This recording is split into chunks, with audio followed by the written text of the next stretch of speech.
कहानी गंगा और भीष्म प्रतिज्ञा।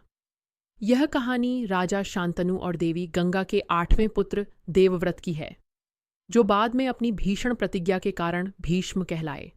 जब गंगा राजा शांतनु को छोड़कर चली गईं, तो शांतनु अकेले और दुखी रहने लगे।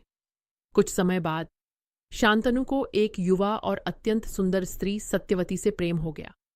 शांतनु ने सत्यवती के पिता मछुआरे से विवाह का प्रस्ताव रखा।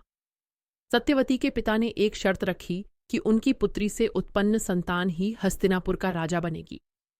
शांतनु को यह शर्त स्वीकार नहीं थी, क्योंकि उनके पहले से ही गंगा से उत्पन्न पुत्र देवव्रत थे, जो युवराज थे। शांतनु इस दुविधा में उदास रहने लगे। जब देवव्रत को अपने पिता की उदासी का कारण पता चला, तो उन्होंने सत्यवती के पिता के पास जाकर उन्हें वचन दिया कि वह कभी राजा नहीं बनेंगे। लेकिन मछुआरे को अभी भी एक संदेह था।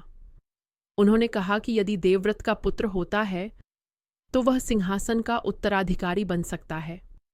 तब देवव्रत ने एक और भीषण प्रतिज्ञा ली, मैं आजीवन अविवाहित रहूंगा और ब्रह्मचर्य का पालन करूंगा।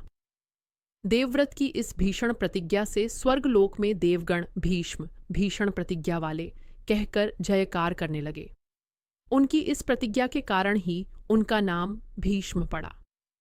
इस त्याग के कारण शांतनु और सत्यवती का विवाह हो सका। भीष्म ने अपना पूरा जीवन हस्तिनापुर के सिंहासन की रक्षा और अपने वचनों का पालन करने में लगा दिया, चाहे इसके लिए उन्हें कितने भी बलिदान क्यों न देने पड़े।